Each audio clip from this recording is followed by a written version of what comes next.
Friends वर्तमान समय matric result को लेकिन एक बड़ अपडेट रही मैट्रिक खाता देखा को लेकिन एक अपडेट रही तो अपडेट फ्रेंड्स कौन रही वीडियो ही जनइबी से वीडियो को बिना स्किप कर समस्त शेष जाए देखा सहित वीडियो गोटे लाइक करें फ्रेंड्स जब चैनल को नुआ कर चैनल को सब्सक्राइब करने और पाखर बेल आइकन क्लिक करने आगे किपर लाटेस्ट अपडेट पाइबापी तो देखो कहुई कि मार्च 19 रु मैट्रिक खाता देखा से मंगलवार मूल्यांकन केन्द्र में जोगदेवे प्राय 12,000 शिक्षक शिक्षयित्री खाता मूल्यांकन पर 11,800 शिक्षक शिक्षयित्री नियुक्त होती।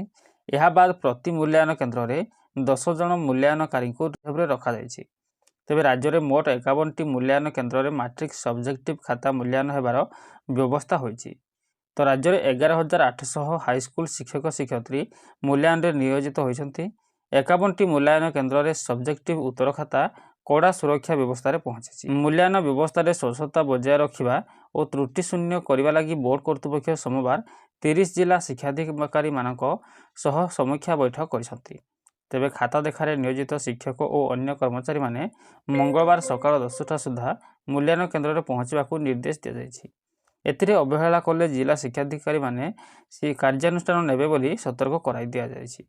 तेबे मूल्यांकन व्यवस्था को नहीं डीओ माने जिला स्तर में समीक्षा करने को बोर्ड पक्षर निर्देश दी जायछि। 19 तारिख खाता देखा सकाल 9टा अपराह 5टा पर्यंत चलो प्राय 12 दिन व्यापी मूल्यांकन चलो। खाता देखार नियोजित शिक्षक और अन्य कर्मचारी माने यही समय केन्द्र कैंपस बाहर को जापारे ना से केन्द्र को मोबाइल नेबा बारण रही एथिरे खिलाफ कले संपृक्त मूल्यांकनकारी विरोध में विभाग कार्यानुष्ठान बोली बोर्ड कर्तृपक्ष कहते।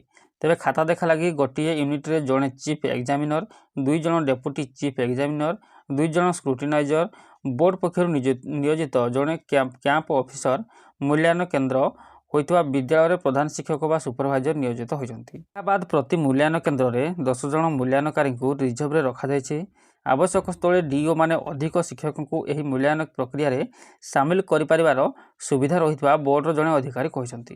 तेबे सब्जेक्टिव प्रश्न जड़े शिक्षक को केवल निर्दिष्ट गोटे प्रश्नर उत्तर मूल्यांकन कर व्यवस्था रही।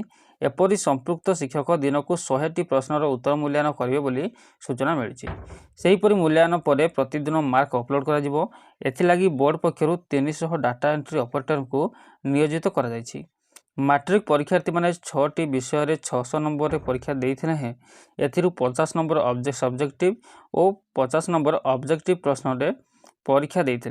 तो मैट्रिक सह स्टेट ओपन स्कूल सर्टिफिकेट परीक्षार मूल्यांकन 19 तारिख आरंभ होगा जाउछि।